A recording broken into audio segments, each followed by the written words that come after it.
Danau Galilea, sebuah tempat yang sakral, di mana Yesus Kristus pernah berjalan di atas air dan memberi makan ribuan orang. Tapi, sebuah keanehan yang mengerikan terjadi. Warna air danau yang biasanya kebiruan, perlahan berubah menjadi merah pekat. Seolah-olah ada noda merah yang meluas, menyelimuti seluruh permukaan air. Semakin lama, warnanya semakin gelap, persis seperti warna darah. Rekaman itu menyebar dengan cepat. Turis dan penduduk lokal sama-sama terdiam melihat keanehan ini. Beberapa berdoa sementara yang lain mengangkat telepon ragu antara takjub atau takut. Pemandangan itu indah sekaligus meresahkan. Seolah danau itu sendiri berseru dengan suara yang tak dapat kita dengar dengan jelas. Di tempat Kristus menenangkan badai, kini air itu seolah berbicara dalam bahasa yang berbeda yang dilukis dengan warna merah tua.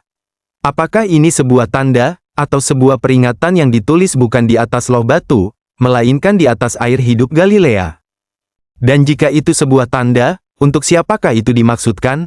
Dan siapkah kita menerimanya? Gambar close-up mengungkap transformasi tersebut dengan detail yang mencengangkan. Sesaat sulit dipercaya bahwa ini adalah danau yang sama yang telah dikunjungi para peziarah selama berabad-abad. Setiap ombak tampak bernoda merah, seolah air itu sendiri menyimpan kenangan tersembunyi. Perubahannya tidak seragam. Di beberapa area warna merahnya samar, warna yang lembut di perairan dangkal. Di area lain warnanya gelap dan pekat. Seolah-olah ada tangan tak terlihat yang telah menuangkan pigmen ke kedalaman. Di sepanjang pantai, deburan ombak meninggalkan jejak samar, buih merah karat yang dengan cepat larut kembali ke dalam lubang. Belum ada yang bisa menjelaskan fenomena ini, tetapi jawaban muncul dari para ilmuwan yang telah memberikan penjelasan. Para ilmuwan berbicara tentang Bryococcus brownie, alga hijau mikroskopis yang di bawah tekanan lingkungan yang langka menghasilkan pigmen kemerahan. Kondisi-kondisi tersebut harus selaras sempurna, suhu yang tidak biasa, air yang tenang, dan kadar nutrisi tertentu. Ketika ini terjadi, alga berkembang biak dengan cepat menciptakan apa yang dikenal sebagai bloom. Namun belum seperti itu jarang terjadi. Bahkan di danau-danau tempat organisme ini umum.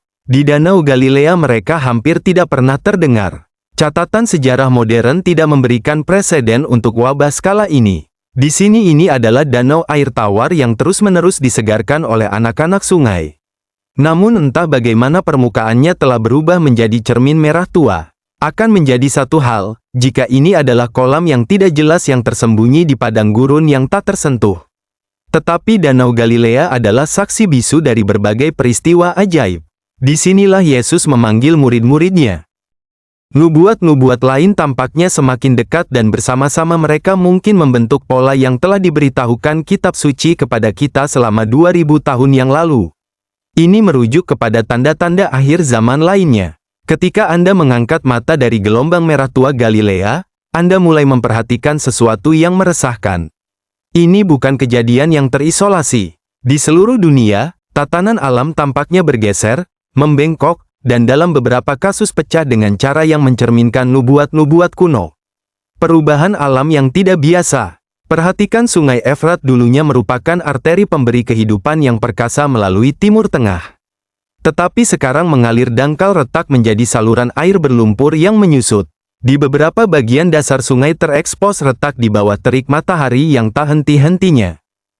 Tempat Petrus berani melangkah ke ombak dan tempat badai mematuhi satu kata. Melihatnya berubah begitu drastis terasa lebih dari sekadar kebetulan. Rasanya simbolis. Bahkan bagi mereka yang menerima penjelasan ilmiah, sebuah pertanyaan tetap ada. Ada apa di danau ini? Sains mungkin memberitahu kita bagaimana air berubah menjadi merah, tetapi tidak dapat menjawab artinya. Dan makna seperti yang diingatkan Alkitab, seringkali disitulah Tuhan berbicara paling lantang. Momen ini membawa kita pada kisah yang lebih tua. Kisah yang menceritakan tentang sungai-sungai yang mengalir merah dan tentang Tuhan yang menggunakan tanda-tanda seperti itu untuk mengguncang hati yang puas diri. Kaitannya dengan Alkitab adalah gambaran air yang berubah menjadi darah. Kita telah melihat gambaran ini sebelumnya bukan dalam foto, tetapi dalam lembaran sejarah yang suci. Momen itu dicatat dengan tepat. Musa dan Harun melakukan persis seperti yang diperintahkan Tuhan, dan seluruh air sungai Nil berubah menjadi darah. Ikan-ikan mati, sungai menjadi bau, dan orang-orang tidak dapat meminumnya. Ini bukan alam yang hanya sesaat saja, ini adalah campur tangan ilahi. Sebuah peringatan kepada Fir'aun bahwa pembangkangannya membawa konsekuensi. Bagi orang Mesir, sungai Nil bukan sekadar sungai. Itu adalah kehidupan itu sendiri. Melihatnya berubah menjadi sesuatu yang tidak dapat diminum sama seperti menyaksikan rasa aman mereka lenyap dalam semalam. Pesannya jelas, Allah Israel tidak boleh diabaikan. Berabad-abad kemudian, Rasul Yohanes menerima penglihatan di Pulau Patmos. Sebuah penglihatan tentang masa ketika seluruh dunia akan menghadapi penghakiman Allah. Dalam Wahyu 16 ayat 3-4, ia menulis, "Malaikat yang kedua mencurahkan cawannya ke dalam laut, maka air laut itu menjadi darah, seperti darah orang mati dan matilah segala yang bernyawa, yang hidup di dalam laut.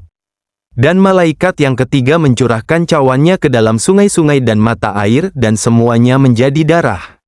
Dalam gambaran apokaliptik ini, transformasi air bukan sekadar hukuman. Ini adalah tanda bahwa tatanan ciptaan itu sendiri menanggapi keadilan ilahi. Simbolisme air merah tidak mungkin diabaikan. Merah adalah warna esensi kehidupan, darah, dan juga warna peringatan. Ketika sungai, danau, atau laut berubah menjadi merah, secara visual hal itu menyatakan bahwa sesuatu yang vital telah terganggu. Ini adalah cara sang pencipta melukiskan urgensi di atas kanvas dunia alami. Dan disinilah maknanya semakin dalam. Ini bukan laut yang anonim. Dan ini bukan sebuah nubuat yang jauh. Inilah Galilea, tempat Yesus melipat gandakan roti dan ikan, tempat ia berbicara tentang kerajaan Allah dan tempat ia menyembuhkan orang sakit di sepanjang pantainya. Perubahan air ini menyentuh simbol pelayanannya di bumi, tempat kedamaian dan persediaan dengan gambaran penghakiman. Di seluruh kitab suci, Allah telah menggunakan unsur-unsur ciptaan sebagai utusannya. Sekarang di zaman kita, mungkinkah Galilea yang berwarna merah darah dimaksudkan untuk membangunkan kita? Orang skeptis akan berkata tidak, bahwa ini hanyalah mekarnya alga yang pasti akan lenyap dalam hitungan hari. Namun, bagi mata orang beriman, bahkan peristiwa alam pun dapat membawa waktu supernatural.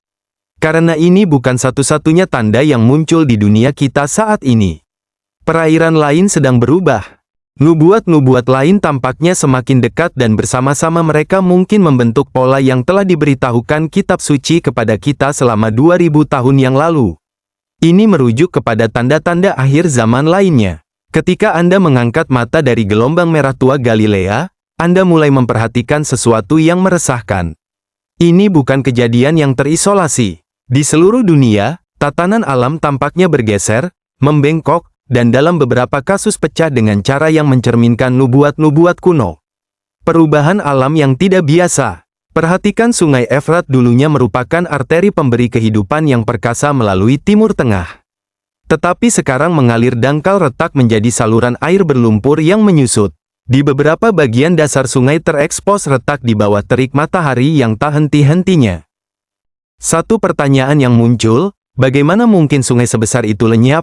Namun kini citra satelit mengonfirmasi apa yang dulu tampak mustahil. Di tempat lain juga, ada fenomena tanah bergetar lebih sering.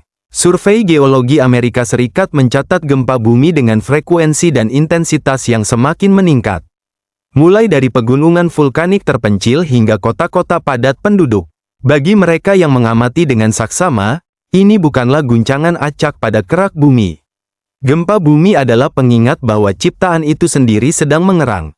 Lalu ada suara-suara aneh, ledakan resonansi yang dalam yang telah terdengar di kota-kota dari Yerusalem hingga New York.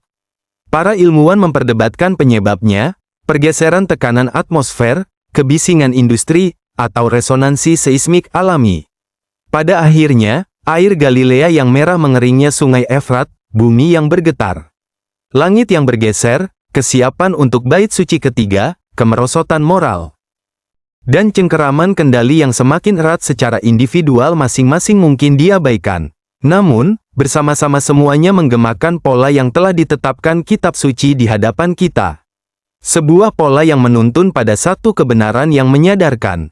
Pertemuan tanda-tanda ini persis seperti yang dikatakan Alkitab akan terjadi pada generasi sebelum kedatangan Tuhan kembali. Bayangkan sejenak Danau Galilea, Tempat Yesus berjalan di atas air, kini berkilauan dengan rona merah darah yang pekat. Sungai Efrat yang dulunya merupakan sungai besar terbelah dan tandus di beberapa tempat.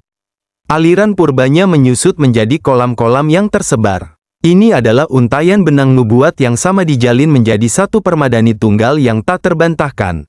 Selama berabad-abad, orang percaya telah membaca deskripsi Alkitab tentang akhir zaman dan bertanya-tanya bagaimana peristiwa-peristiwa semacam itu mungkin selaras. Nubuat-nubuat yang terjadi di dalam kitab suci, tidak pernah dimaksudkan untuk menakuti orang-orang milik Kristus. Nubuat dimaksudkan untuk membangkitkan sebagaimana penjaga di tembok membunyikan trompet untuk membangunkan kota sebelum bahaya datang. Tanda-tanda ini membunyikan trompet rohani yang memanggil kita untuk bersiap. Kita tidak dapat memilih zaman di mana kita hidup, tetapi kita dapat memilih bagaimana kita hidup di zaman yang diberikan kepada kita. Dan itu membawa kita pada pertanyaan terpenting yang dituntut saat ini. Seperti pemandangan di Danau Galilea yang berubah menjadi darah adalah pemandangan yang aneh dan mengerikan. Fenomena alam ini bisa dijelaskan secara ilmiah. Tapi bagi orang-orang yang beriman, itu adalah sebuah pertanda. Terlepas dari apakah kejadian ini adalah fenomena alam biasa atau tanda dari Tuhan, semua orang setuju bahwa ini adalah momen yang mendebarkan.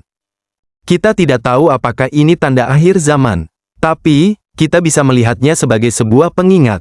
Pengingat bahwa alam semesta ini penuh dengan keajaiban dan misteri. Dan, kita harus selalu bersiap untuk segala hal. Entah itu perubahan warna air danau, atau tanda-tanda yang lebih besar lagi. Apakah pendapat kalian tentang video kali ini? Ceritakan di kolom komentar di bawah. Semoga kita semua selalu ada dalam lindungan Tuhan Yang Maha Esa. Sampai jumpa di video berikutnya. Terima kasih.